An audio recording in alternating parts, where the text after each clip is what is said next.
Welcome to the Big Buck Registry's Best Deer Hunting Stories of 2019. On almost every show, we ask each guest to share a memorable deer story that is meaningful to them. At the heart of the Big Buck Registry are the stories of the men and women across the world from all walks of life that share a common bond in hunting. We've always felt that the story was just as important as the rest of the show because it brings everything together. If the rest of the show is the textbook, the story is the example. The story brings the hunt to life.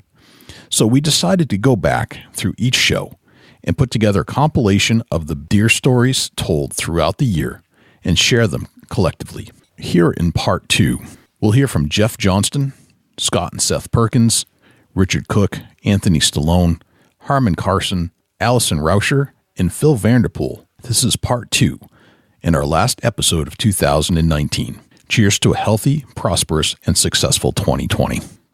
Let's get right into it and pick up where we left off in part 1.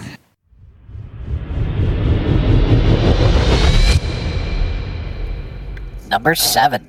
Starting with number 7, Jeff Johnston from Trophy Scan and episode 290. Well, I've one that comes to mind, and it's a fairly long one, so brace yourself. Okay. But I was probably 17 years old. I remember that because I was driving at the time. I was here in Oklahoma, and there had been a deer that was spotted. I live on a county road, and rumors fly. Most of my neighbors hunt and all, but we all have a little bit of land, and people talk. Well, there was a deer that was spotted that was a double drop tine buck that was probably in the 190 class, pushing 200 inches for just this giant typical frame, 14 points, double drop tines, just a giant deer. Most counties and places in the U.S. on your bigger buck states have legends like this, but he became a legend here because for 3 years in a row, my neighbor in the summer had videotaped him in his alfalfa field, but nobody had ever seen him in the hunting season. And you didn't base your season around this deer that we called General, real creative, right? But you always had him in the back of your mind. And we had seen him, he was filmed miles away in the summer, so we knew he ranged for miles and never really knew. Well, anyway, day I was hunting, I was 17. It was about noon, and I was coming out disgusted. I hadn't seen really much anything, but I was coming out, and I was at my gate, coming out to the county road. And I don't know your philosophy, but when I'm really peak of the rut and really buck hunting, I won't take my deer or my does on my favorite, stands. I'll, try to get them in a little bit more convenient places if I can. I love to shoot a doe or two for the meat and, for conservation and all that. So anyway, I was at the gate. I got out of my truck to open the gate, and I looked over, and there's a doe standing right there. And in my mind, I'm like, well, heck, it's noon. I'm going to go get a hamburger. I could, have this doe loaded up in my truck in 30 seconds and be away. So perfect. So, abiding the game laws, I slipped open the truck door, grabbed my 308, pulled it out, and miraculously the doe was still standing there. Well, I raised the rifle and put her in my loophole scope and just about to pull the trigger when in the lower left portion of my scope we've got what I call broom sage or buffalo grass in Oklahoma. It's about 3 feet tall, real khaki colored. I could see this antler tine, and then it was above it, and sure enough, it was a buck. And I lowered the scope down some more, and there was antlers everywhere. And about that time, and the doe was standing up looking at me wide-eyed, getting ready to break, but she was seeing what I was going to do. She was frozen. This buck, though, was just sitting there. It couldn't see me. It could just hear my truck, but it was totally keying off the doe. And then I looked at it, and it rotated its head, and I could see these double drop tines and just a giant deer, biggest deer to this day that I've ever seen on free range. I've hunted everywhere from all the big buck areas in Illinois and everywhere else. And this was a true giant deer. Well, I couldn't see his chest or even really neck area. And I just didn't want to shoot through the grass without being able to see vitals. So, okay, I've got my finger on the trigger. my gun off safety and I'm holding it up. So all I got to do is wait, and the buck is mine, and he's only 35 yards away. So about that time, the doe finally can't stand it. She breaks, bounds off, and I know something's about to happen. Well, about that time, in one bound, this deer got up from where he was laying. He was obviously tending the doe, like, breeding the doe, or they had been. He jumps behind a cedar tree, bounds to another cedar tree, and out of my life. And it happened again, I had my finger on the trigger and didn't have time to shoot. Well, of course, I hunted that deer. I use air quotes here for hunted him, for like the next 3 years. I was obsessed with him. Anyway, never saw him again. I never heard a tale of anybody ever seen him again. To my knowledge, I was the only one that saw him in hunting season. So that was when I was 17. So fast forward about 3 years ago, when I moved back from working at the National Rifle Association at American Hunter to back home to start a freelance career. Now I'm back on this land where, I saw that deer a long time ago, 15 years or something like that before. So I'm going around to meet some of my neighbors, and there's an old farmer named Honest Jordan, who his son was the one way back when that filmed this deer a few times. And I was just going to meet him, and we were talking about deer hunting, and he asked me why I moved back here, and I said, well, I'm a deer hunter, and I just love hunting the deer around here. And he said, man, we sure saw a big one that one time, and I said, well, what are you talking about? And he goes, oh, that big double drop time. And I said, yeah, I heard, and I think I saw him. And he goes, well, he's on my wall. And I said, what are you talking about? And he said, yeah, I got him on the wall. And I said, can I see? And he said, sure. So, and Onus is about 80 years old. And I went to his house, and sure enough, that big double drop time is unmistakable, was on the wall. And I, it was bittersweet. I was, you're always happy, but at least it was a little bit of closure, because I knew what happened to that deer then. And so I said, well, tell me the story. And I said, when did you get him? And he goes, oh, hell, I don't hunt. And I go, hey, I guess I never have time to hunt. I'm a farmer and a rancher. I'm like, well, who got him then? Your son? And he said, well, no, we found this deer dead. And I said, well, tell me the story. And I actually wrote about this in Peterson's Hunting I do the whitetail column there, and wrote about the concept of this story. And I said, well, how did you get him? And he said, well, it must have been, let me think. It was probably about 16 years ago. And I did the math, and it would have been 3 years after that I had seen the deer. But he said, yeah, we were riding around, saw some buzzards, thought it was a cow, a dead cow. So my ranch hand went down there in the creek and found this deer. And heck, I was going to throw him away, but my ranch hand said he was a giant. So he wound up getting him mounted, and he gave him to me, and he's on my wall. And I said, well, did you see the deer? How decomposed was it, when you found it? And he said, oh no, he looked like he'd only been dead a day or two. And I said, well, how'd he die? And he said, well, I looked him over. He didn't have any bullet holes. His teeth were plumb worn down. And holy crap, Jay, you know what that deer died of, don't you? Old age? He died of old age. Everybody was hunting him. Everybody knew he existed. He bred. He was, at least by the math I can figure, probably 9 years old at least. That big buck that everybody tried to hunt, everybody knew about, they knew his range, died of old age. It just goes to show, if it weren't for the rut, when big deer, big old wise deer get vulnerable, we would never probably kill them. That's crazy.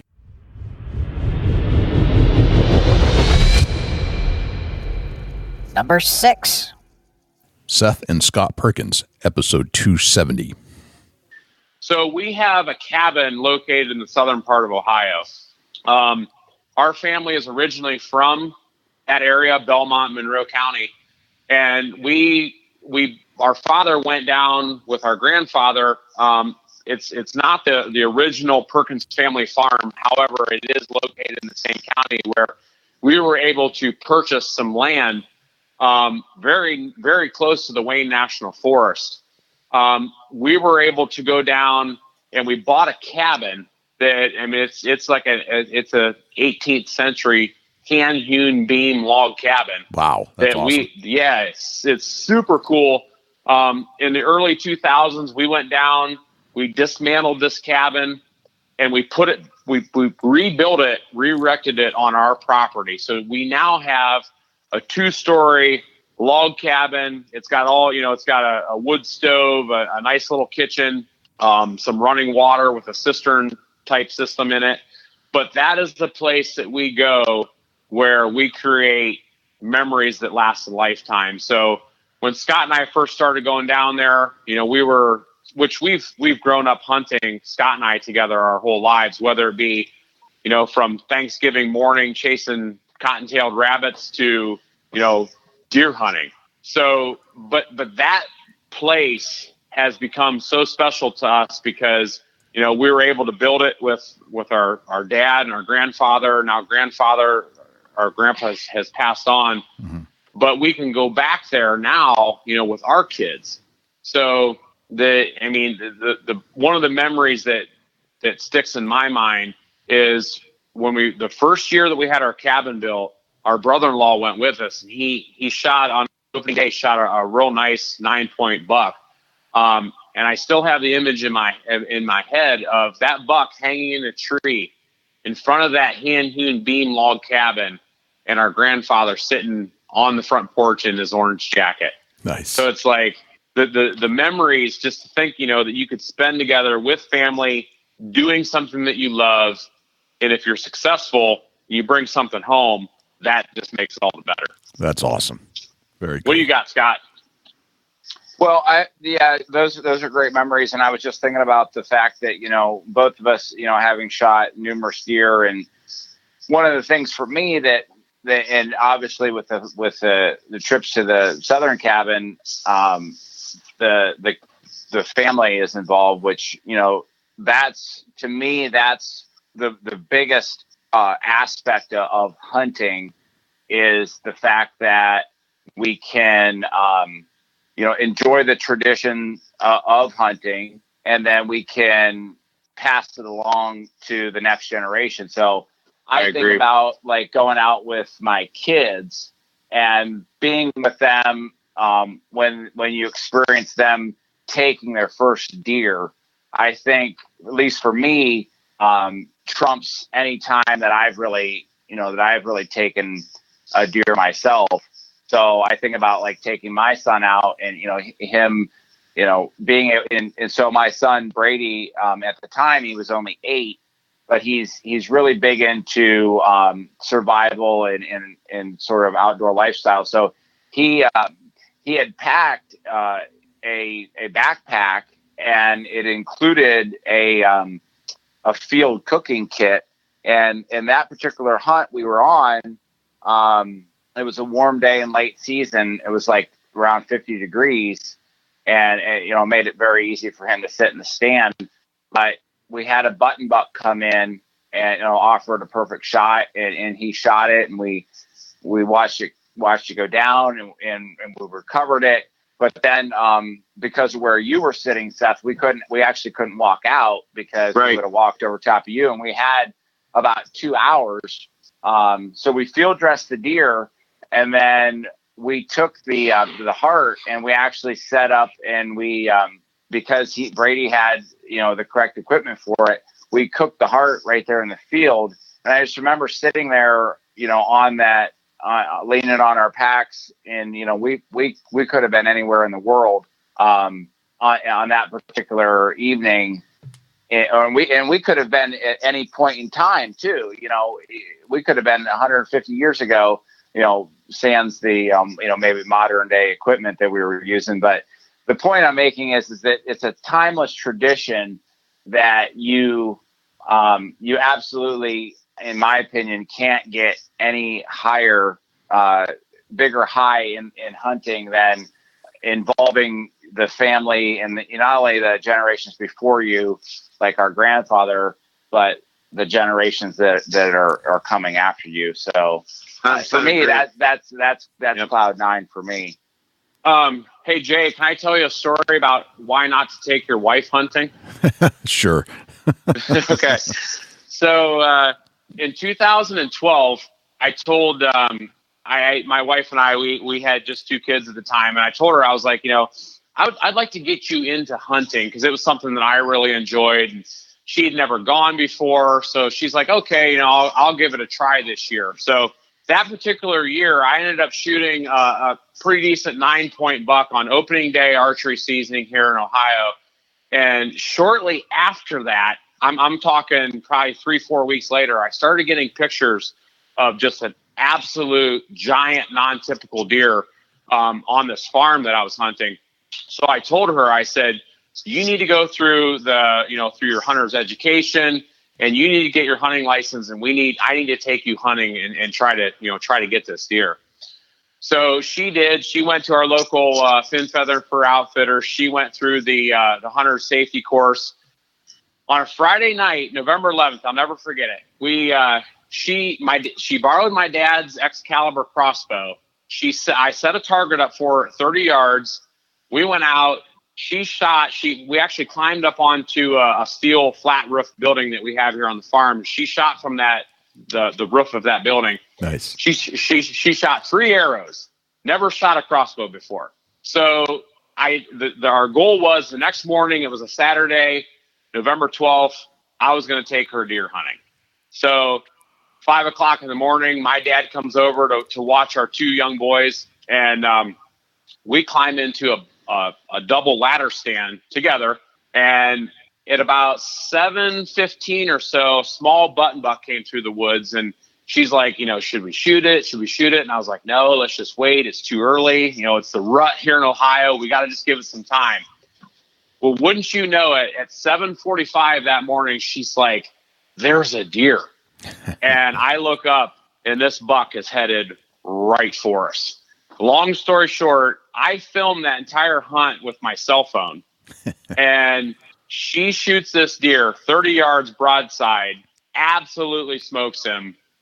At the end of the day, that deer had 18 scoreable points and scored 195 2/8. Wow. So now God taught me a little humility, because that deer's hanging on the wall, and I got to explain to every single person that comes around, and I show them my deer collection, that one's not mine. Right. So I'm not discouraging guys from taking their wives hunting, but just remember that could happen. Right. Yeah. Yeah. I didn't kill that one. My wife did. I didn't kill that one. Yeah. So that's a great I got to story. be honest about it too.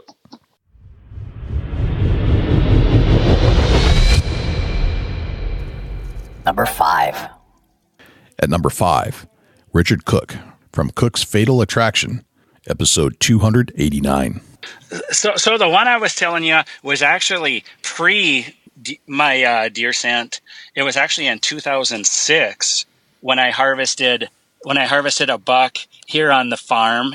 And where my deer farm is here is actually, my deer stand is actually like 15 feet behind my house. There was no house here back in 1983.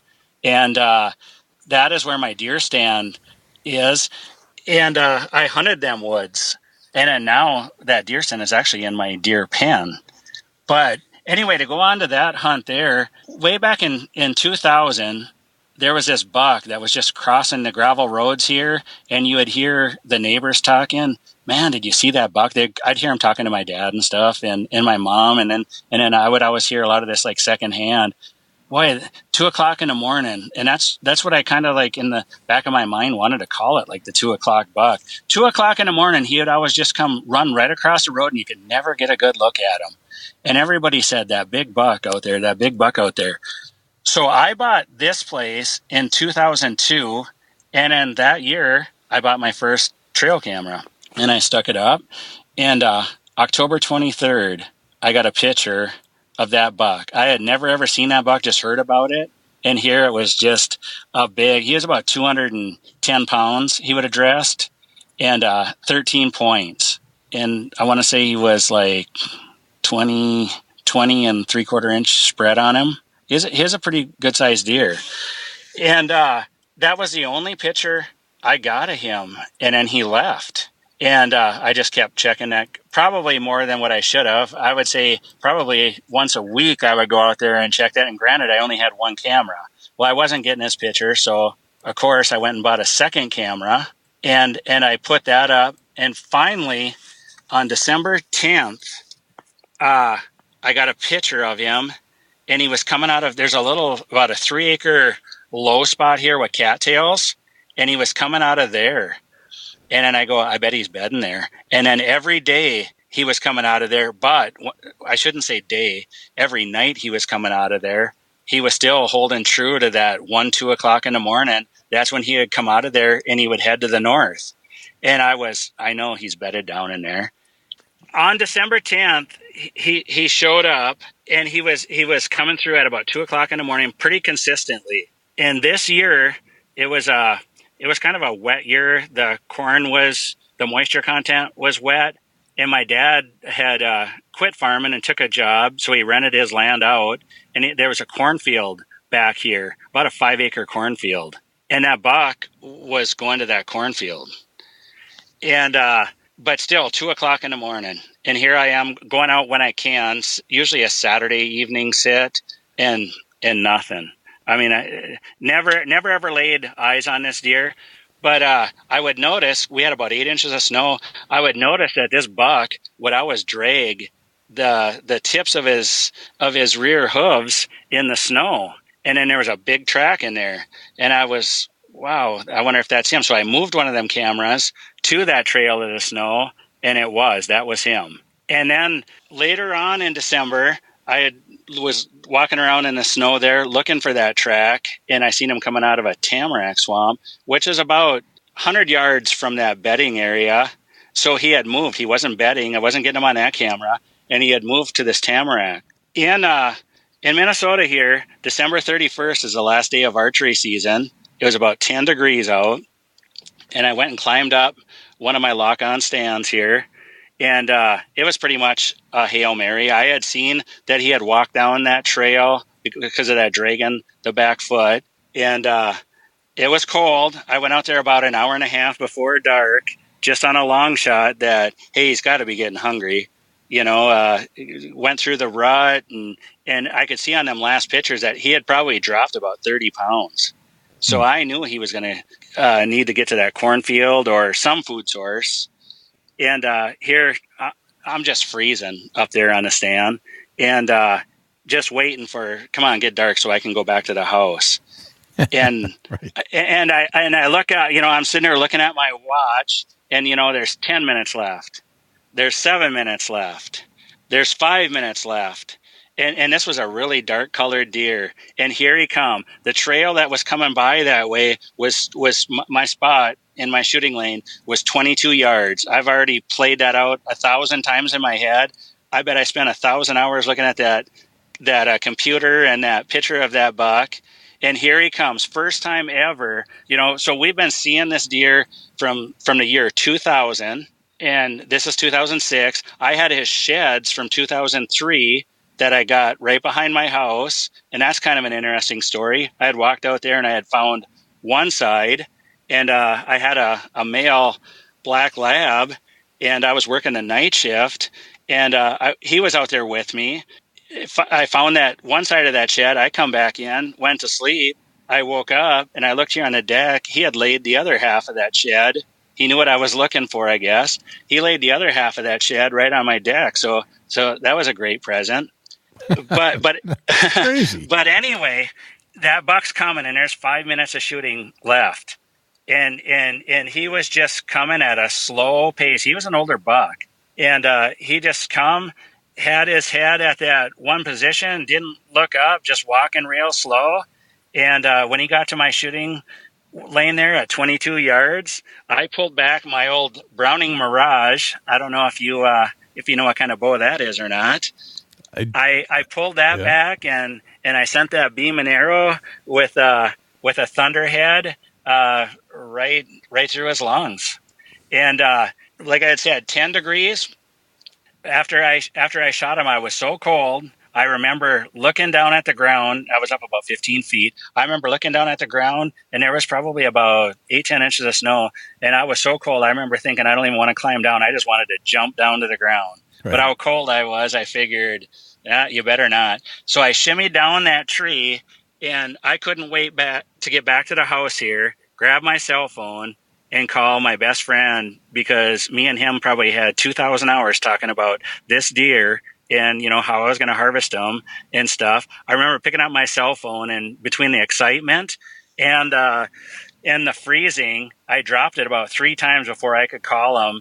And all I could say was, when I picked it up, I said, "Gino, I think I got him. You better come over here." Because I didn't even go follow him. I knew it was a good hit. I didn't go follow him. It was already dark. And I just wanted to let him sit until my buddy could come out here and help me, track him. And here it turns out he went about 25 yards is all that he had went. And he was laying there. He was laying there dead. That's awesome. 168 and 5/8 inches. That's a good buck. He grossed. Wow. Which is a giant. We've got some big deer here in Minnesota or whatever, but that is really a giant for here. Most people are probably taking a 140 to a taxidermist here, Yeah. Yep. That makes sense. What a great story. That's awesome. I actually took his jaw off and had it sent in for aging. He was 8.5 years old. That's an old buck. It is. Wow. That's amazing. Very nice cool. Story. And so when he bedded in that swamp where I had said, I went back and revisited that or whatever. The next morning when it got light, I went in there. And I don't know if you ever seen these beds or not, but it was about the size of a pickup truck. And he was in a spot where he could run 360 degrees. So I knew he was there for that entire fall. And I've got a wood boiler out the back of my house that's probably only 75 yards away from that. And I remember sitting there throwing wood into my stove, and I would actually talk to that deer, or maybe I'm just crazy, but I would say, "You know what? I know you're laying in that bed, but there is no way I can get to you. And either you're going to die of old age, or I'm going to stick an arrow through you, one or the other. But, we're going to see where this journey ends."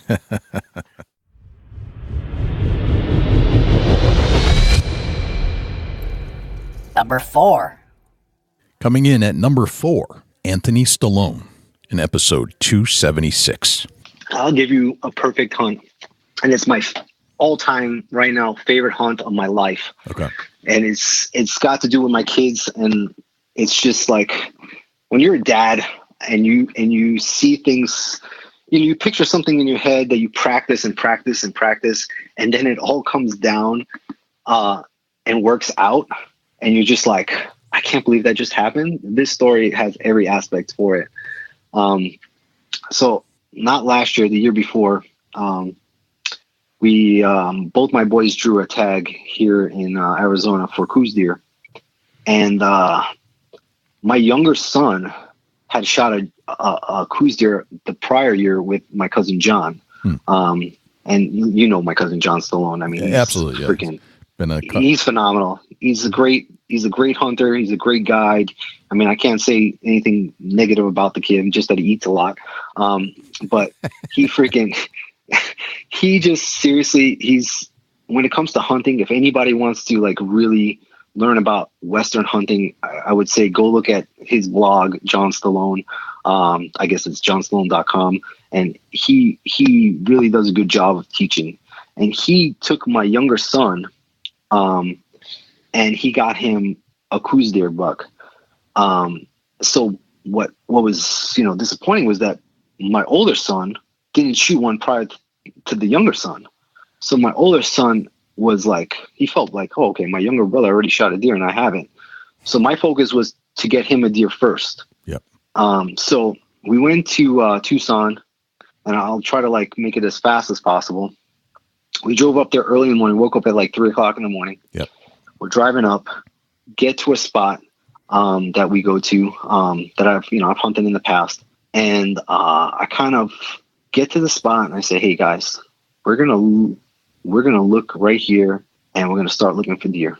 And I tell you, in Arizona, we kind of, I guess I want to say is there's a lot of public land hunting. So it's not like you have a tag and there's nobody there. When you're going hunting, there's a lot of people there. And we're hunting close to the border of Mexico, so it's a little scary, to be honest with you. Yeah. So we get to this ridge and we start glassing, and right away, and these kids, they have the best gear, and that's probably a positive and a negative to it, because they do they do kind of are a little spoiled in that way because they don't know any different. But they got great binos, so when they see something, they can see it for far away. Right. So both boys are. I borrowed, glass from one brother, glass from John, and I have my own. And they're glassing up deer. They're like, Dad, I have deer. And they're glassing up does. So I'm like, oh, guys, great. We got does here. We got good does there. And we hear a shot coming from the opposite side of the canyon. And I said, guys, start looking that way. Then we hear another shot, same side, opposite side of us, on the opposite side of the canyon. I'm like, guys, start looking over there. Both boys turn around, start looking, start glassing. Boom, I pick up a buck. I'm like, guys, big buck. So we start glassing this buck, and they're both on it. They and it's not easy to see these animals. We're like 1,200, 1,400 yards away. And these things, they're called the gray ghosts for a reason, because you can see them for 1 second and they're gone the next. And I've taught them in the past to never take your eyes off the deer. Never take your eyes off the deer. Once you find it, don't take your eyes off. So they're all glassing. I'm like, all right, the deer beds down. I'm like, guys, all right, listen, this is what we're going to do. I'm going to grab the rifle, grab the packs. I get radios set up between me and my younger son, because my older son is shooter number one. And I said, listen, I'm taking Sebastian. We're going to go. And I already spotted out a spot where I ranged up a spot where I was going to go to shoot, that I can make a 400-yard shot to the next canyon where the deer was. And that's a big thing, is knowing how to approach these animals so that they're not seeing you, because they can see from way far away. So I wanted to know where I was going to set up to shoot to make sure that I had a shot at this animal, because I said we're 1,400 yards away. So my other son now is 11 years old, and my 12-year-old son is now coming with me to go shoot this animal. Now, like I said, we're on the border of Tucson, and we're close to the Mexico border. And I'm a little scared to leave my younger son by himself with the truck with $1,500 binos and all the gear, and I'm leaving him now so that he could stay back and watch us and watch the deer. And if my wife knew that I was doing that, she'd probably have killed me. So I'm like, listen, you stay here. Talk me through. If the deer moves, you got to let me know. I said, do not get off these binos. And he's like, Dad, I won't. So I'm like, all right, listen, go pee, do what you got to do, grab some water. After this, you're done. This is your spot. You do not leave. You do not move. You talk through me throughout the whole way. So we're on the stalk. We get ready to go on the stalk. He's talking to me. He's like, Dad, the deer's still bedded down. Okay, so me and my other son, we make it our way down to this spot. It's like 800 yards from where we're at. So we start creeping down there the whole way. I mean, we're dealing with cactus. We're dealing with jumping cholla. We're dealing with, every type of sticky type of chollas out there. My son fell 6 times. He's bleeding out of his hands.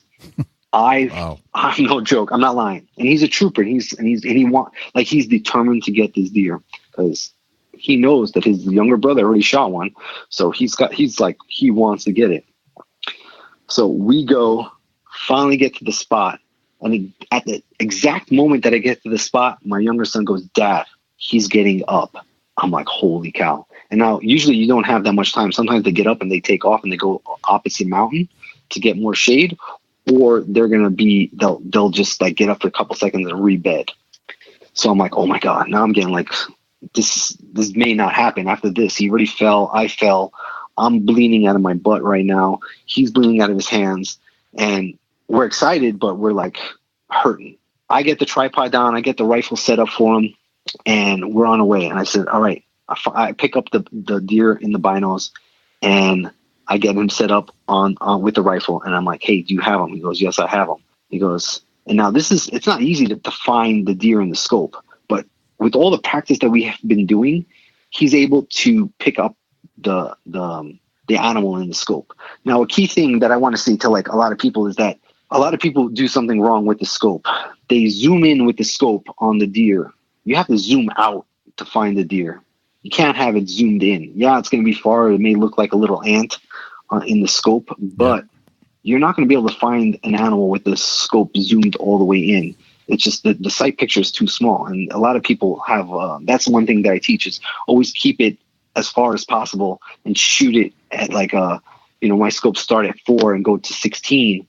Actually, in their case, it was 24.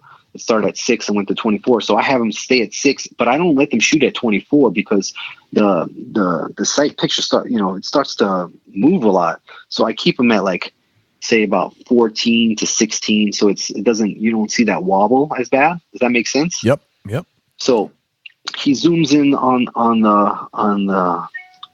the deer, and the deer is just like putting his antlers inside the cactus. It was a Ocotillo, and he starts feeding a little bit, and I'm like, "Are you on it? Are you on it?" And he's like, "Yeah, I'm on it." I'm like, "Is he broadside?" And I wanted to test him out on this because I always make sure that they know what they're doing prior to shooting. He's like, "No, Dad, he's not broadside. It's not a good shot." And that right there, number one, I was like, "All right, I'm teaching them right. They know what to do." I'm like, "Just tell me when he gets broadside." And I could see this all happening, but I'm talking to him so that he uses his brain. He knows when to make the shot. And I would say it was probably like a minute and a half later it felt like 3 hours later that he turns broadside. And I'm like, "Is he broadside?" He goes, "Dad, he's broadside. Can I take the shot?" He asked me if I could take the shot. So I'm like, "Yeah, go ahead and take the shot."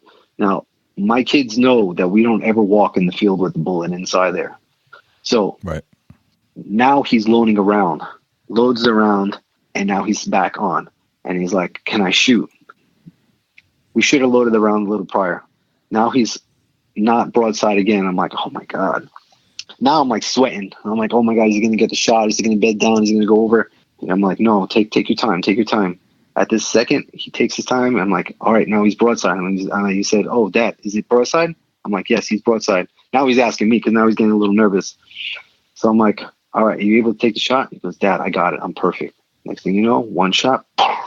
My other son from the top of the mountain sees this before I see it. And he starts yelling to me, "Dad, he got him. He got him. He got him." And he's like tumbling down the mountain because as my son shot, he kicked my binos from underneath me and I couldn't see anymore. So I got my younger son screaming and yelling like the 4th of July just went off. He's like, "He got him. He got him. He's down. He's down." And all I could see is my older son smiling at me going, "Dad, I just did it." And that moment from right there, having the younger one, talk me through making sure that the deer was, in place, telling me what's going on. The older one getting, his first deer was probably the most memorable hunt that I could ever think of. And all the practice that we did up until that point all paid off. And that doesn't even come with just shooting the rifle. That comes with learning how to use the binos, like the little guy in the back, learning how to use the radios, talking us through. I mean, these kids, they do that often enough that, when time came that we needed it, the practice paid off, I guess, in the end.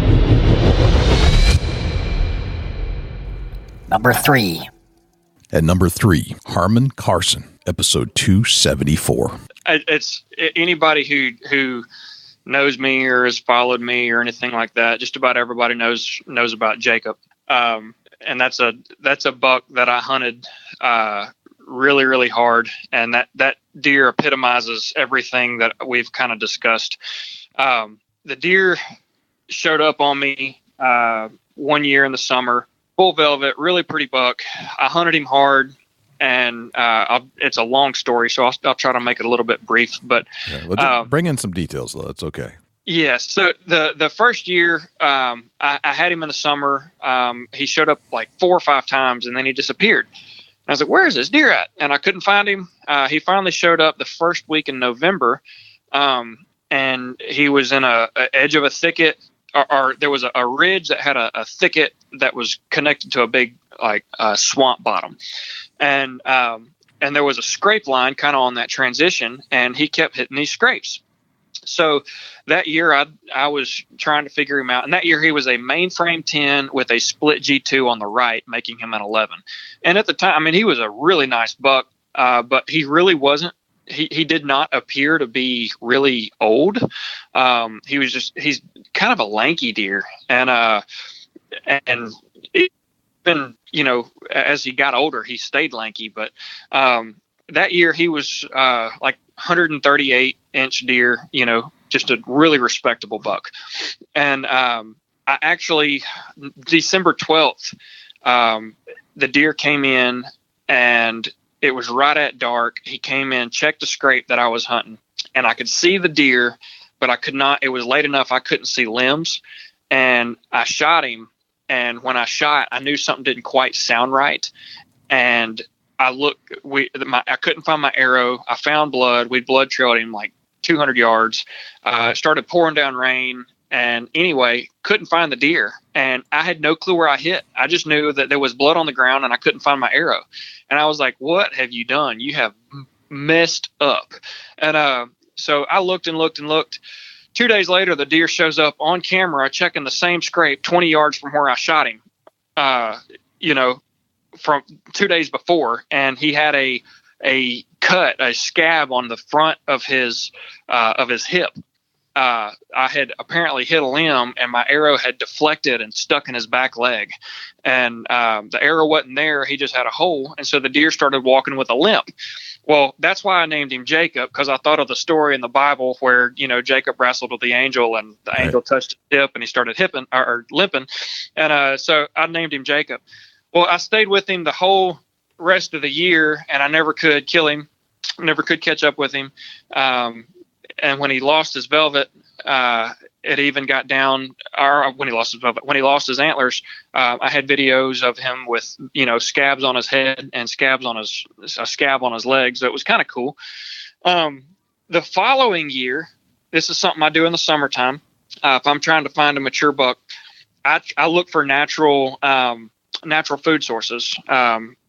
Baiting is legal here in Louisiana, so you have a lot of people putting out corn and all kinds of other stuff that people put out.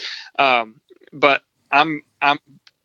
what I try to do is I try to find deer, especially early in the summer. I try to find deer I try to find them where they like to be naturally. I don't like altering what a deer wants to do, because as soon as you get through altering it, the deer's going to move on. But if you figure out where the deer's what he's already doing, and then, you step in, then it doesn't matter what you're doing. The deer's going to be there regardless. So especially early summer or late summer, I try to find natural food sources. So there was an open area that was growing some marsh elder and some other browsing material that these deer were coming in there eating on, ragweed and such. And so I could tell that the tops of these plants are being nipped off, and I put up a camera. Well, this buck showed up on camera, and he had these big old Coke cans on his head. And I was like, man, that looks like Jacob. But I never could get a picture of his hip. Well, about a week later, I finally got pictures, and there was a dark spot back where I'd shot him. And I could tell he was going to be way bigger than what he was the year before. That was the year that Louisiana was in like national news for all the flooding that we had. Right. It was 2016, just crazy amounts of flood. And anyway, so this deer came in, and he started hanging out, and I was just trying to pick him apart. I put in multiple cameras in that area. I rely heavily on trail cameras, just because we don't have open areas where we can sit back and glass them, like a lot of people are able to. So I do my glassing with my trail cameras. I get into these thickets, try to figure out where the deer are, and I leave my cameras up and back out, and try to figure them out that way. So throughout the summer, I was doing that, trying to figure out the details of this deer. And what I was doing is I was taking what that deer was doing that year, basing it against all of the patterns and pictures I had from him from the year before, and trying to figure out some sort of a movement pattern, areas he was liking to come from, where he was staying, where he was feeding. And so I was just really trying to pay a whole lot of attention to my trail cameras. And I leave most of my trail cameras on video, because it tells me more information. Instead of a deer just being in front of the camera, it tells me how the deer walks into the camera. So just because the deer's coming in from the left doesn't mean that he's walking directly in from the left. He might be coming in from an angle, and depending on where that transition is, that could be, if you're trying to back trail him, that could lead you into two completely different areas. So I leave my cameras on video because of that. So I was able to keep up with this deer all summer.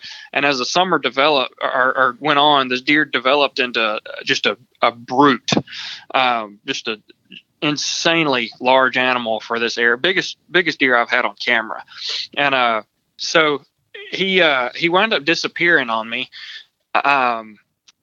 September 4th, he shed his velvet, and I got pictures of him standing in front of my camera with velvet hanging off of his antlers. And that was the last picture I had of that deer. He disappeared on me for like 3.5 weeks. And I was freaking out. Part of the problem is we have, this is something we hadn't discussed, but we have a massive hog problem down here in Louisiana. And it affects your ability to pattern big bucks a lot of times. Yep. Deer in general don't seem to mind hogs, but I mean, they do, but it doesn't affect them as much as what it affects mature bucks. Mature bucks put up with a big group of hogs. When hogs move in, big bucks move out typically. Okay. And that's what happened. These hogs moved into this area and the deer just disappeared. I'm like, where did this deer go? And anyway, September comes along. October 1st is coming up really quick. That's when our bow season starts. So 4 days before season, I'm like, this is the deer I've got that I'm hunting. I had some other respectable bucks on camera, but again, this is the biggest deer I'd ever seen. And I was putting every bit of effort I had into that deer. And so I hadn't seen him in 3.5 weeks, but based on everything that I had learned from the year before and based on everything that I had watched him do throughout the summer, I made a game plan and kind of decided on where I wanted to hunt, and hung a stand 4 days before season opened. So season actually opened on a Saturday that year. And so the Thursday before, I went in, did a little bit of scouting right then. And again, there was nothing. I had not had camera pictures of this deer in 3.5 weeks. There wasn't anything there other than there was a bottom, a cypress bottom, and there were some ridges. And I found where there was some oak trees that were dropping acorns early. And normally it was like season wasn't even open, and the oaks were dropping. And so I could tell there had been some deer in there eating, and there was one set of really big tracks.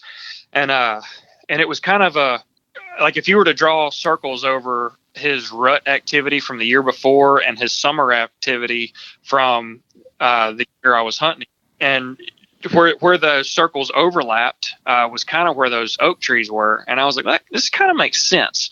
And so I put a camera up and hung my stand. And when I went in Saturday morning to hunt, I pulled out my card, put it in the card reader, climbed the tree, strapped myself in, and sat down. And when I start flipping through the camera, that buck had showed up. He apparently had been down in that area in the edge of that thicket, and I hadn't been messing with that spot. But he showed up on camera in broad daylight the day before season opened. And I hadn't seen him in 3.5 weeks. I just, I hung the stand and the camera based on a gut feel from all the information I'd gathered, and it just, it worked out. I was right where I needed to be.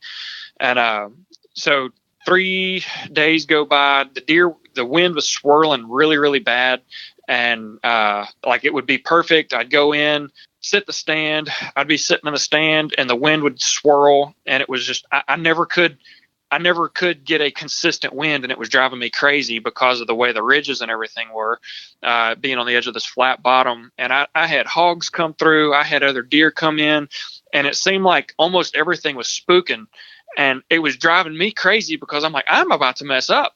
This is not where I need to be. This is where I need to be, but the wind isn't working with me. And well, that was a Saturday. The following, I think it was Tuesday evening, I went and hunted, and I had a strong, consistent wind, and I slipped in, I hunted, and right before, about an hour before dark, that buck comes walking out of the cypress trees, and I managed to shoot him, and he scored 172 and was a 9-point mainframe 9 with a split G2 on his right, making him a 10. But just a phenomenal buck. I broke my 140-inch goal with a trad bow with him. So he was just it was phenomenal, man. That deer, and I managed to get it all on film, and it was just I don't know, that deer kind of changed a lot of stuff, or not changed. It kind of epitomized my journey, I guess, if you want to call it that, from learning, finding a mature buck, trying to figure out a mature buck, and sticking with that one deer and figuring out how he moves through your area. And I've done that. I've killed several really nice bucks doing it that way. It's not always my target buck that I kill. But again, when you are hunting like that, you're putting yourself in buck spots. So a lot of times I'm hunting low odds deer spots, but high odds buck spots, meaning that when I hunt, I might not see many deer, but the deer I see are more than likely going to be bucks. And so, I put myself in a situation where, it was really, really high chance the deer was going to show up, and he did. And it all worked out for me.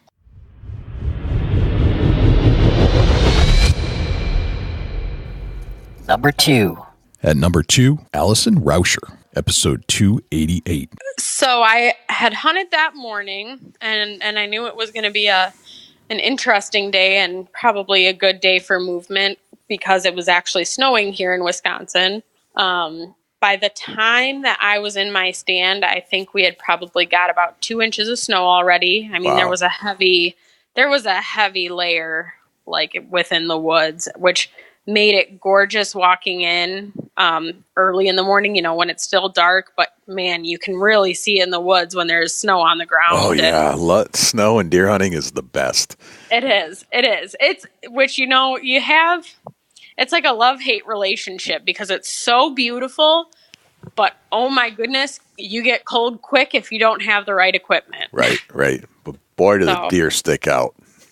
Yes, that too. And that's kind of, I think, what ultimately helped my situation. I think that's what really got the buck on its feet earlier too. Yep. Because, I mean, the snow was coming down all day long, and I think it stopped probably around 3 o'clock or so.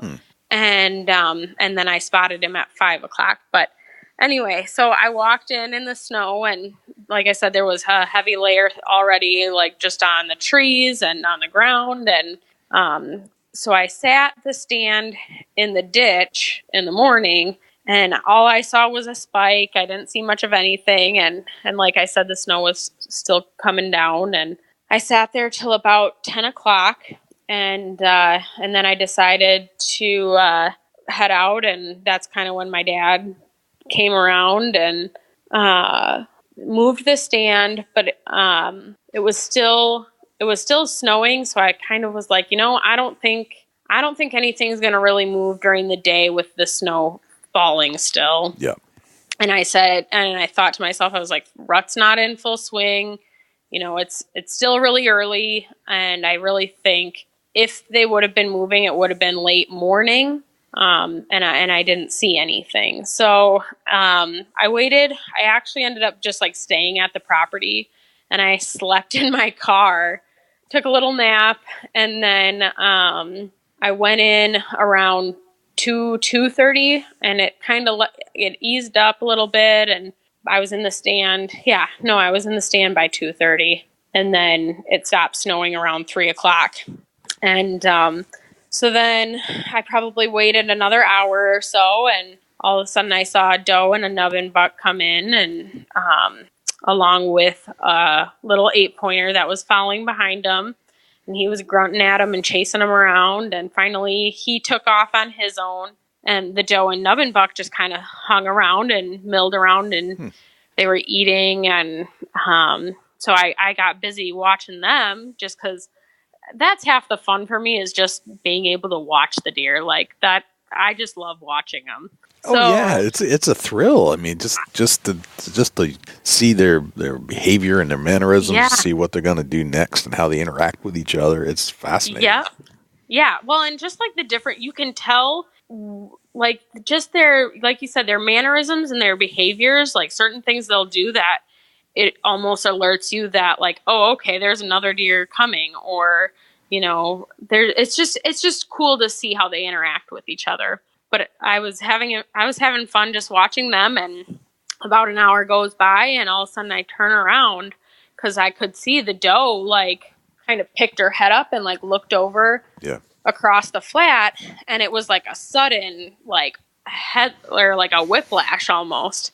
And so I looked over where she was looking, and sure enough, here's this buck walking in, and my heart just starts going out of my chest. Like, I was like, oh crap, like, okay, I need to be ready. So, and I had already had my bow in my hands because I knew like as soon as that snow stopped, I knew there were going to be deer on their feet, and I knew they were going to be moving. And I just felt like every second's going to count here. What time of day was this again? This was 5 o'clock. 5 o'clock in the afternoon. 5 o'clock. You're in your stand. How far away is the buck at this point? At that point, he was probably 50, 60 yards. 60 yards. And what degree was it? Like, was it 12 o'clock, 3 o'clock, 6 o'clock? Oh, he was at like 10 o'clock. 10 o'clock. Okay, so but he was in that thick stuff that I was referring to. So if you're sitting in your stand facing out, he's a little bit to your left in the thick stuff. You can see him moving around about 60 yards out. Okay. Yeah. Got it. Yeah. So he starts walking in towards me, and he hits one of the scrapes, which was incredible to watch him do. Like, because up until that point, like that season, I had just seen a bunch of like little bucks hitting scrapes, and just to see a deer of that size hit that scrape was like just really, really cool. So then he starts walking in, and he kind of looks like he's about to skirt around me and just kind of stay in that thick brush. And so I grunted at him a couple of times, and he just comes to a dead stop, doesn't move a muscle, is just still as can be. And he's still like that for probably a good 2-3 minutes. And I kept telling people it was 5 minutes, but I'm sure it probably felt like 5 minutes, but was really probably 2. It's astonishing how long they can hold a pose. It is. Oh my goodness. And not move a single muscle. And I think that almost made it worse for me, because then I could hear how loud my heart was, and my stomach started going. I hadn't really eaten anything during the day. And I was just like, oh, this buck is going to hear my heart. He's going to hear my stomach. He's going to take off. Like I could not get myself to just like calm down. And I was going through and having a self-talk, and was just like, get it together. Like, this is not the time to mess this up. That's funny. Do you remember the grunt sequence that you used? I don't. Okay. It's all a blur. Like, seriously, I think it was like 3 short grunts. Like, I remember, I didn't do a whole lot of them. I just did like 3 short ones, I think. And I think that was also the case because I wanted to get my grunt tube down so I could hook up. Like, I mean, at that point, after he hit the scrape and he was where he was at, he had closed the distance to 30 yards. Okay. How far away was the scrape? Probably at 40. Okay.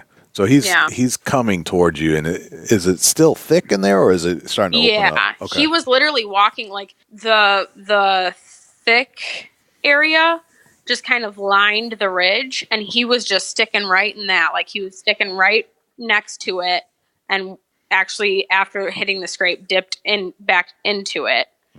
And so I mean, even at 30 yards, like, I didn't have a shot at him. And I was thinking, like, great, he's going to skirt right around me, and he's going to dip back down the hill, and that'll be the last I see of him. As they usually do. Yeah. Yep. So that's why I let out those 3 grunts, or however many I did. I know they were short grunts, but I couldn't tell you like how many and how separated they were, you know. So he's still as can be. Well, then that nubbin buck ends up coming up onto the flat and comes up just within view of that buck, and that buck starts coming and walking towards that nubbin buck. And they're now almost dead left of me at like a straight angle, straight away.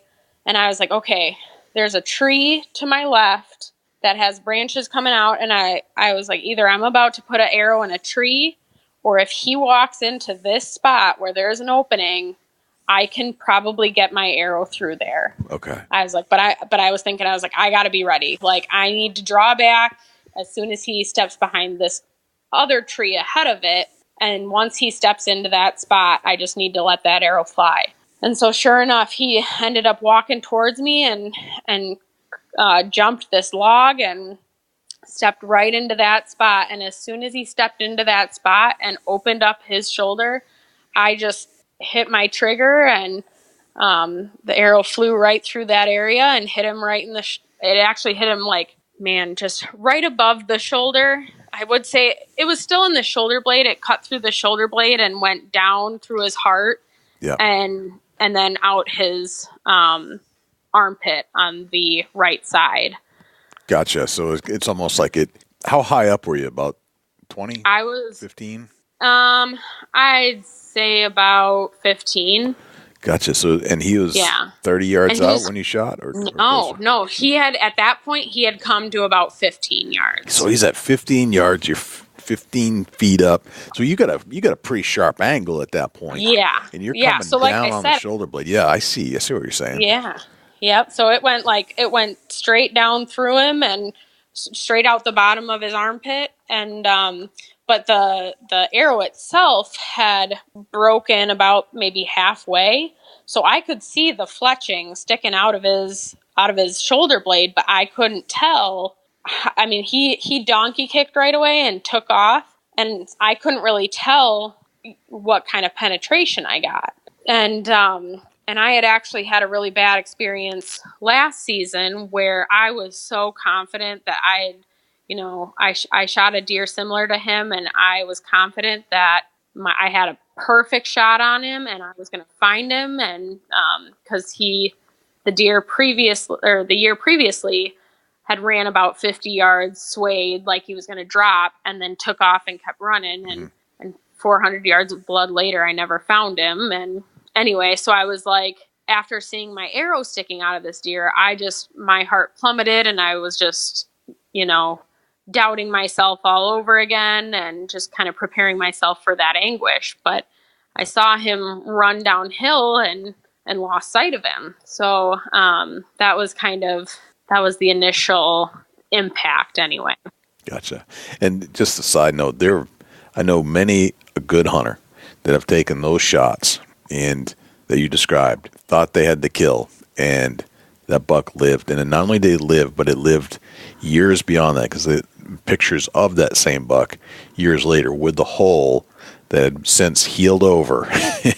And so it happens, it happens a lot. Actually, it happens more than you think, but they actually can take a pass through and keep on going. It's amazing what they can do. Yeah. I noticed you interviewed Blake Garrett not too long ago. That's right. Yeah. So him and I were talking, because he was showing me pictures the night that he shot his buck Dirty, and he had shot him the year prior and wasn't able to kill him. And he said after he shot him this year, he sent me a video of like when he was actually field dressing him. Yep. His lung had collapsed. One of his lungs that he hit, he had one lung to him.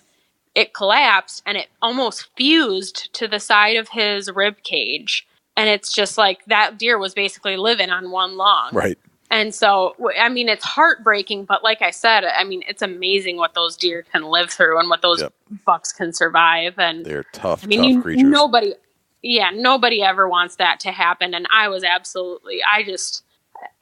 anybody that knows me and followed that story knows I was just beating myself up about that experience for the past year. And so to have it come down this year and have almost the exact same thing happen, it was just like my confidence plummeted. I just was beside myself, and I just didn't know, because I didn't see him drop myself. Yep. that, like with my own eyes, that I just doubted myself completely. It is amazing how psychological those experiences for a hunter play in, because you're right. It creates self-doubt. It tears you up. Like, you feel so bad because you do care about these animals a lot. And the last thing that you really want is you don't want to inflict long-term pain on these animals. You want it to be quick and easy and done. Yeah. You don't want them to suffer. Right. Yeah. But just talking to more and more hunters, that these pass-through shots are like a mosquito bite sometimes. These things. They're like, oh, what was that? Got it. And then they heal up, and then they're running around, rutting all over the place the next year, doing exactly the same things. And they took an entire arrow through their mid cavity. How is that possible? Yeah. But it's astonishing. So I think there's some comfort in knowing that these things are so tough that they can take a blow like that and still survive long beyond the shot. So it's hard to take, and you feel really bad because you think the worst. But in reality, it's like a mosquito bite, I guess, is what it comes down to in a lot of these pass-throughs where they do continue to live on. Otherwise, you would have found the deer. Yeah. And my dad kind of tried to comfort me by saying, it happens to everybody. And if it's not, then they're not taking the shots, or they're liars. Right. That's right. So. Yep. I mean, I don't know a hunter alive that has not especially with an arrow, that has killed or shot and killed every single deer that they shot at. Yeah. Yep. Or shot at and hit and thought they had to kill and didn't. I mean, it's happened over and over and over. Yeah. And to me too. I mean, it's happened to me. A few times, and it's just you don't love the scenario. It's the worst feeling in the world. But pretty guaranteed that those deer lived because they're tough. They're built for survival. They don't know that they shouldn't survive. They have no idea. They just keep on going. But they also have this incredible ability to heal with extremely high levels of vitamin K, which is like the ultimate vitamin for closing. And you would probably know this, right, from being in the medical field. The level of vitamin K is off the charts, so they clot quickly, and if you don't take out a vital, then they keep on going. Yeah. So, amazing story, Allison. Thank you. Yeah, it's crazy how it all came together, and it was overwhelming when I finally did find him. And not that it definitely wasn't a long track job by any means, but I think what really made it was when my dad came to see him and help me drag him out. And I think just sharing that with my dad was definitely the best part of it.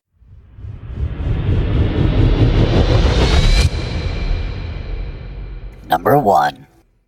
And finally, to round out the best deer hunting stories of 2019 on the Big Buck Registry Deer Hunt Podcast, Phil Vanderpool in episode 279.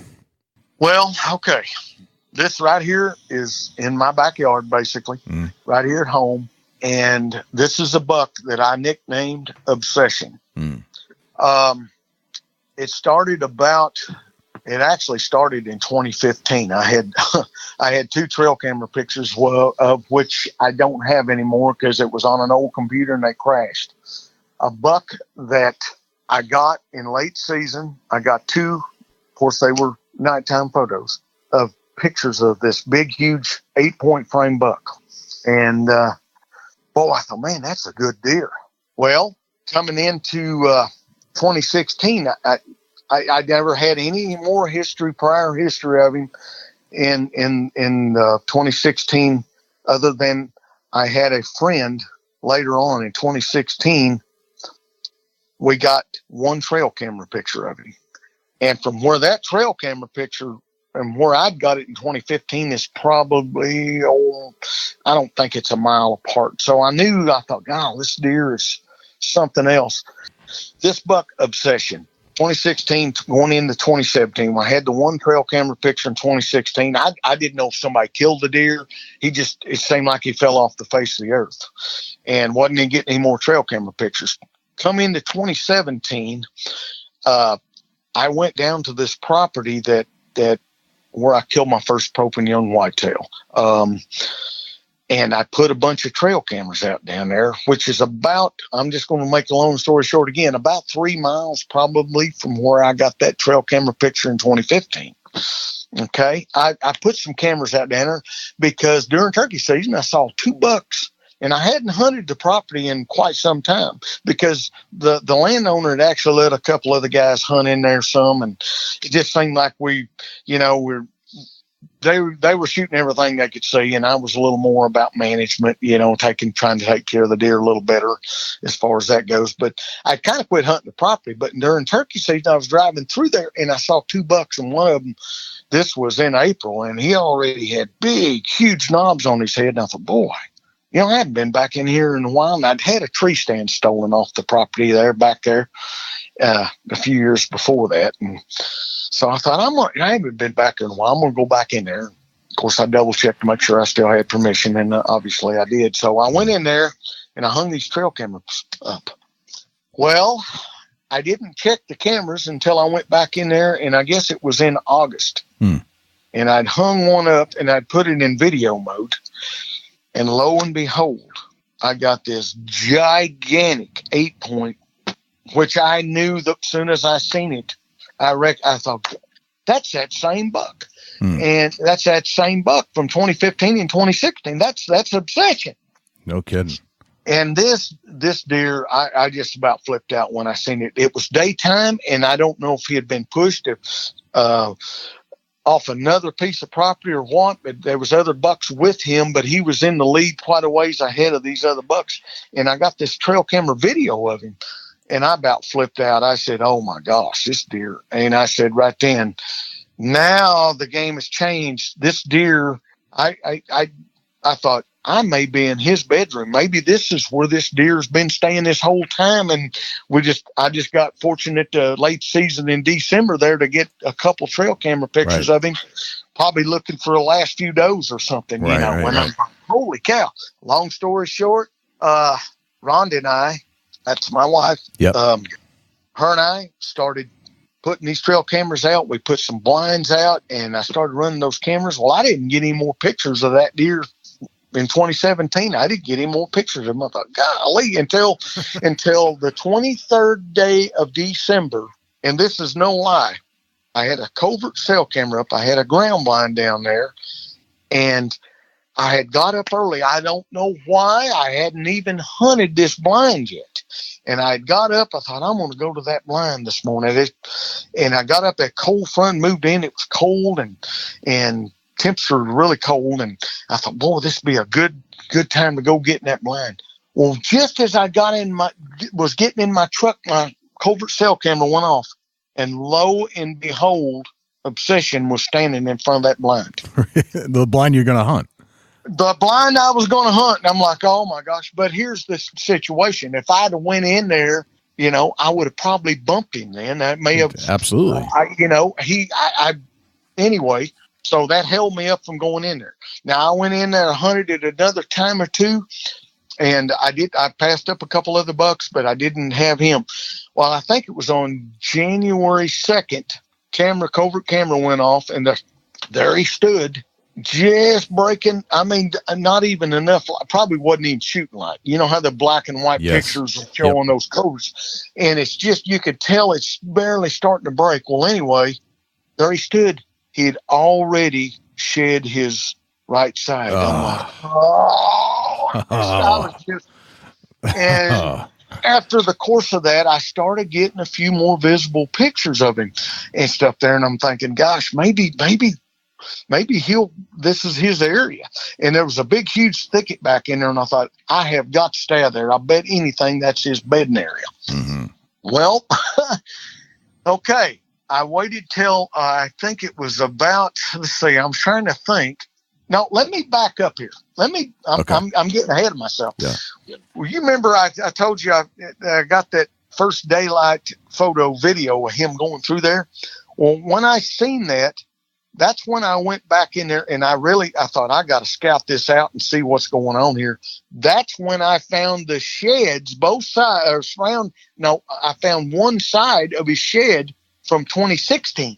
I found one side of his shed, and I thought, oh, gosh, I'm in the ballpark. Well, I searched and searched for that other one, but I thought, man, I can't just – I think I may have found his bedroom or where he's starting to call home here again. So I backed out, and I didn't go back in there, obviously, and then we're going back into December 23rd. Yeah. I tiptoed around in there, tried to hunt him a little bit, but for the main part, I had all my schedules lined out, to hunt the Midwest. I'd already had my schedules.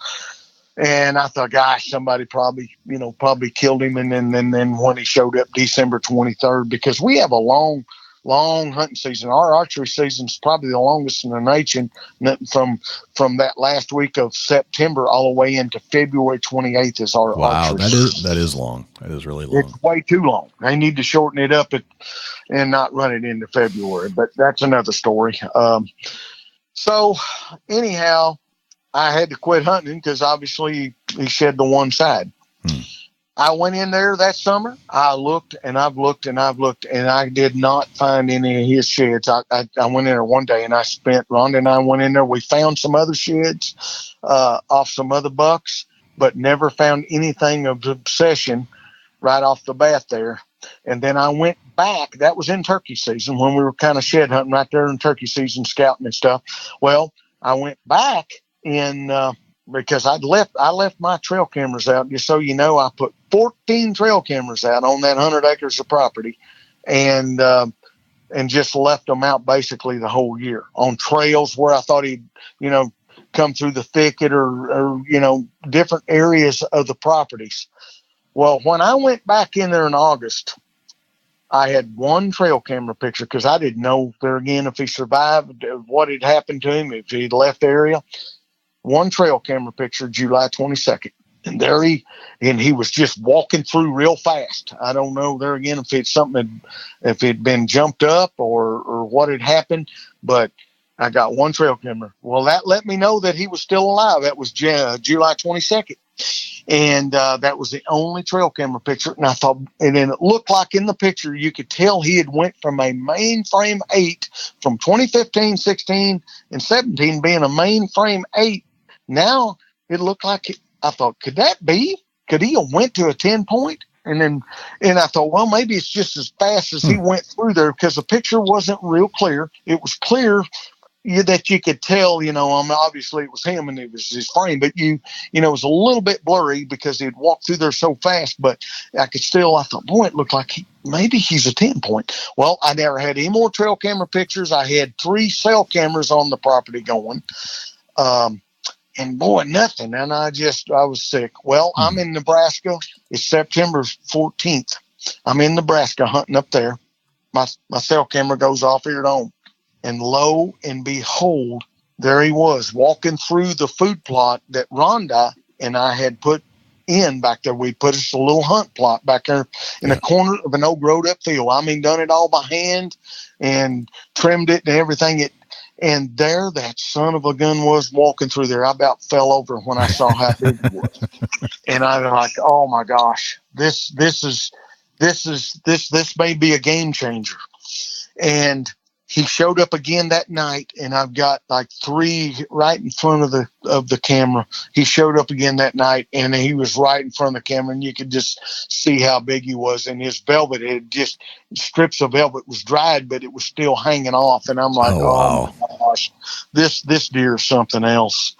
And where we put this food plot, I had a stand in there. You could see where my old pegs was in there, where I told you somebody had stolen my tree stand. Yep. They didn't get the old pegs because the pegs had growed into the tree, but they had stolen the stand. Gotcha. And I don't know who that was. It's probably somebody had just no telling. I hadn't had any trouble since. I don't know what the situation was, but anyway, that's a mere 50 yards from where I got that first trail camera of obsession. Well, right there where he walked through is where I had just hung a new muddy tree stand there and set everything up. And he had walked right by it and walked right through the edge of that food plot. And I was like, gosh, this is September 14th. So, man, I knew when I got back.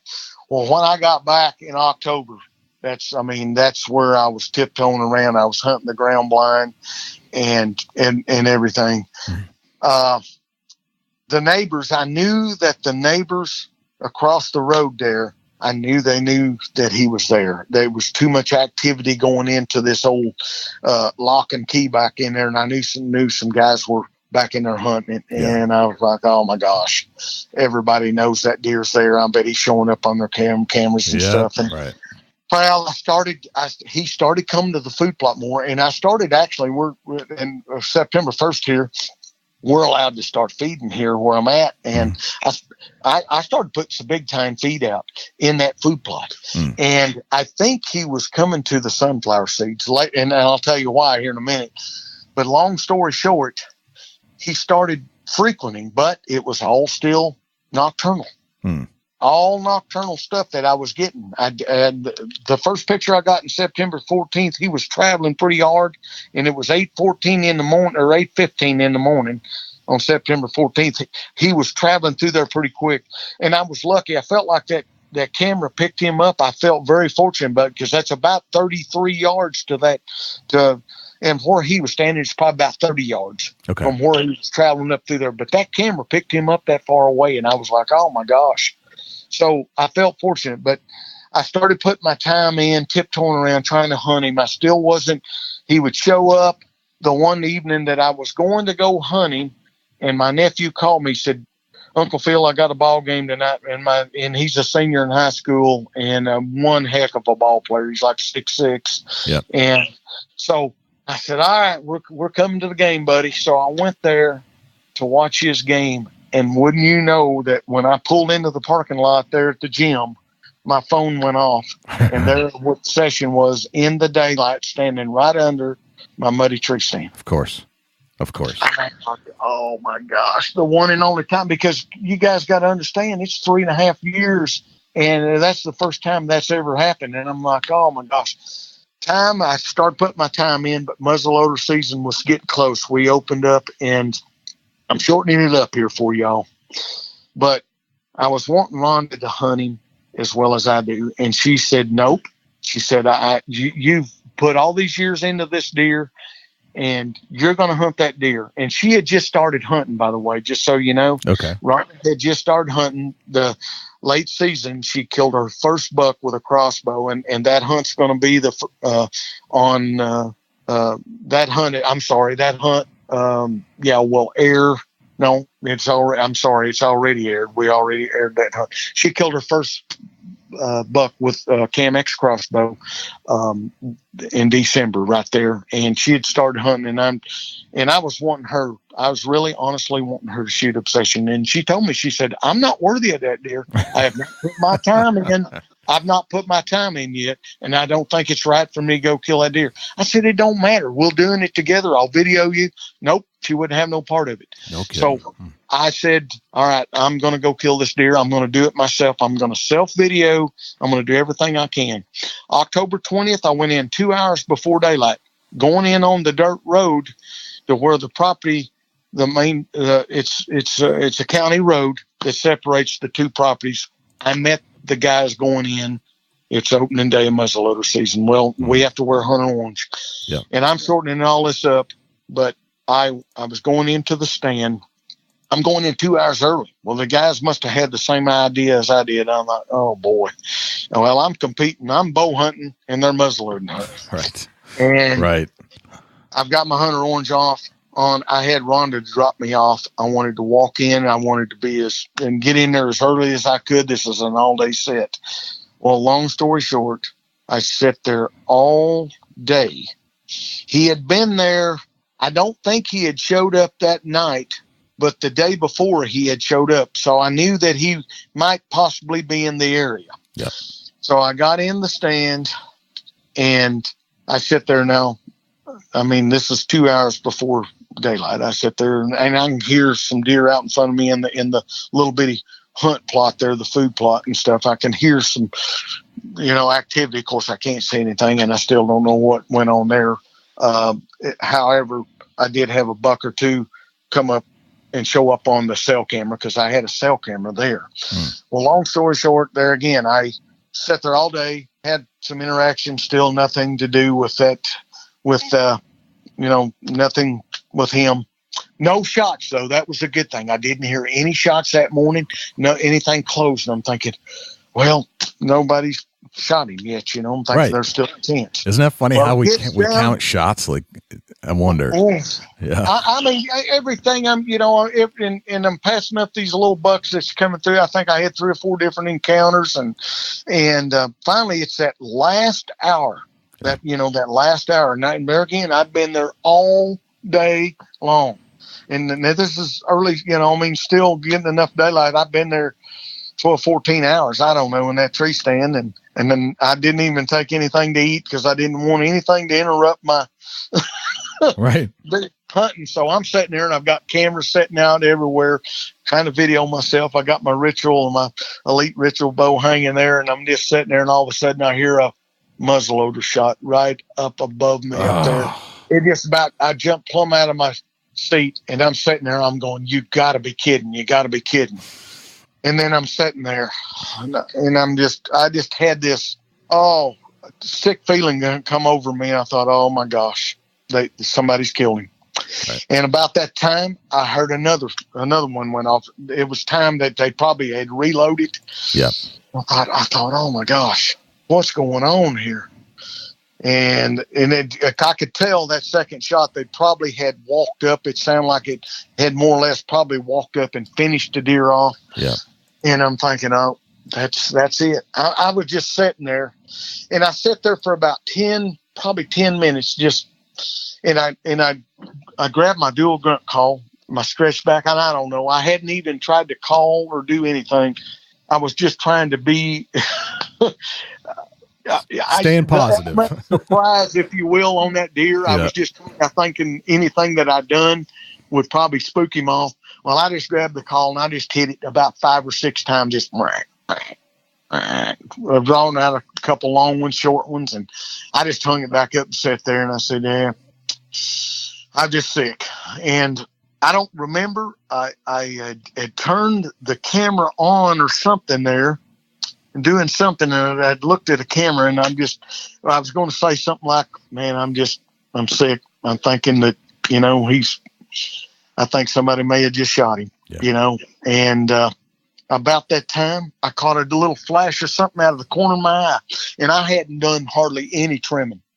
I didn't want him to see me up in that stand, and I caught a little bit of movement, and then I looked, and about that time, he just stepped out, and it was him. And that was the first time I'd seen him, and he's, at that time when I first seen him, he's probably 15 yards, and that little food plot is in a V shape, so it's real narrow where he came out, and he's coming from right to left, and he comes out there, and I nearly fell out of the stand. I said, oh my God, he really does exist. That was the first thing I'm thinking. He really does exist. Is this true? And he stepped out there, and then I saw just how big he was, and I was like, this can't be happening. And I mean, I had 2 SLR cameras, one above me and one out in front of me there. I'm trying to turn on there, and I guess I hit them too fast because I didn't get either one of them on. I had the power on, but I think I hit the record button too fast, so they didn't come on. But I had my big camera there on the arm and base there, and I had it on, and then I had my Tacticam, which was on my bow. I had 2 of them, one running at me and one running at the deer, so I had them on. So I managed to get all this stuff on, and I've really not got time to shake because now I'm concentrating. He's walking out in the plot, and he's quartering away hard, and he's up there, and I'm thinking, gosh, do I take this shot? I mean, I'm grabbing my bow, and I pull back, and I'm thinking, and I'm sitting there, and I'm holding it, and my pin's right where I'm wanting to just angle it up. He's hard quartering. I'm thinking, he's 25 yards away. Can I make this shot? And I'm thinking, I can make this shot. I can make this shot. And I'm thinking, if he turns, what if he just takes off, starts walking real fast? I may not ever get that shot. I mean, here he's still. Well, I decided to let that. I got that old Victory Vap arrow there with that slick trick, Raptor trick broadhead. I mean, I can still see it to this day. Leave my bow, and that lighted knock. It went right in, but to this day, even looking at it slow motion, I'm not sure, but he was quartering so hard. I must have, as it's angling down in, because I'm shooting down up, up, I'm pretty high there and I'm shooting down through there.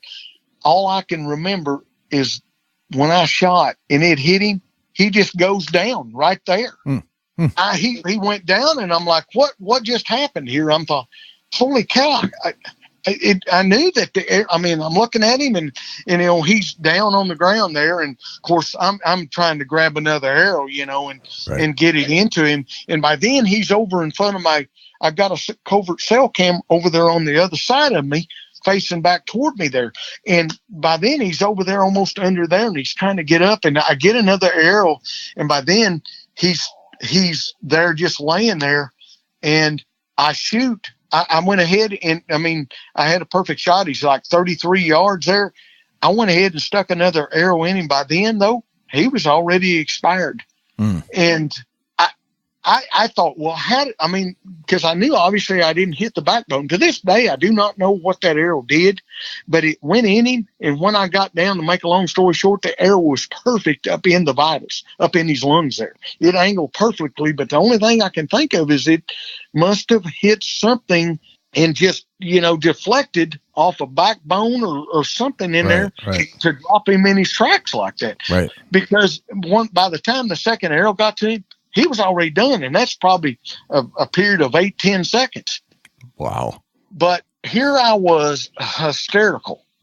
and I was. I totally loved it. This is a deer that I have had history with for almost 4 years. Right. 3.5 years and all I've ever seen is covert trail camera pictures of him, mainly everything nocturnal. And the deer of a lifetime. And I knew that he was absolutely ginormous. I've never seen a deer in my area that big to this day. I've never seen a deer like him. But long story short, there again, I called Rhonda. No, let me back up. I get a text, and I'm sitting here, and I'm just flipping out. And I'd called TJ, and him and I were having our moment. And I couldn't even talk. I was choked up. Yeah. I was crying. I was bawling. I couldn't hide this. My emotion was so over. I couldn't control my emotion. I was teetotally just lost after I shot him. I was shaking and my voice was quivering. I couldn't hardly talk and tears running down my eyes. Yeah. Of course, it was of joy. And then I get a text from Rhonda and she said, "Did you just shoot Obsession?" I'm like, what? Did she hear me yelling from come up there at the house, which is about a mile up the hill or, 3/4 of a mile? Yeah. And I was like, so I called her, and of course, I was going to call her there, and I said, "How did you know?" And she said, "But the covert cell camera just went off. He's laying in front. There's a big buck laying in front of it." No way. The covert had. She said there's 4 pictures. She said there's you, then there's Obsession standing there, then it's you drawing your bow, and then the arrow impact, and then there he is laying there in front of the camera. That's insane. The covert camera had caught 4 pictures of that whole scenario. There I am in my hunter orange, which nobody can say I was. You know how a lot of guys, you hear them say, "I'll take my orange with me and I'll put it on." Yes, right. This caught the whole action. So that's undeniable. The whole shot, everything. And it was so cool that they caught that. And it went right to her phone because we got both our numbers in there where it sends the photos from our camera. Right. But it's so special because this deer really got Rhonda and I hunting together. This deer created something, a passion within her. Right. And here she is, 55 years old, and shot her first buck that following week, prior, or well, back in January, actually. She had shot her first buck ever and shot it with that Camex crossbow, got her started hunting because the covert cameras, when I was gone, she would go run them and look at them. And then we got her on the cell cameras. She got so interested in it. She said, "Honey, I think I'd love to shoot a big buck." But anyhow, my granddaughter got her. She started when she was 2 years old. When this whole thing started with Obsession, she started going with me checking the covert cell cameras in the summertime, and we kind of made it our little event. And then we got putting our blinds out and trimming shooting lanes for our tree stands, and putting feed and mineral and stuff like that out for the deer. That it created a family bond within my granddaughter, my better half Rhonda, and myself, and got her started hunting. But it was all because of obsession. This big deer created this. I feel like the good Lord brought that deer into our lives for a reason, because Rhonda and I had struggled, had went through some hard times, separated and stuff there, and got back together after all this. And we are so, everything we do, it's just like we got a second chance in life. Thanks to all the guests for joining us here on the Big Buck Registry Deer Hunting Podcast over the year. And I also wanted to thank you for tuning in and giving us your ear for an hour plus every couple weeks so that we can share a cool deer story, and hopefully you get something out of it to enhance your life, to help you enhance your time in the woods, be more efficient, be more effective. And you know what? I think 2020 is going to be a great year. We appreciate you, and hopefully you appreciate us as well. And cheers. We'll see you in 2020.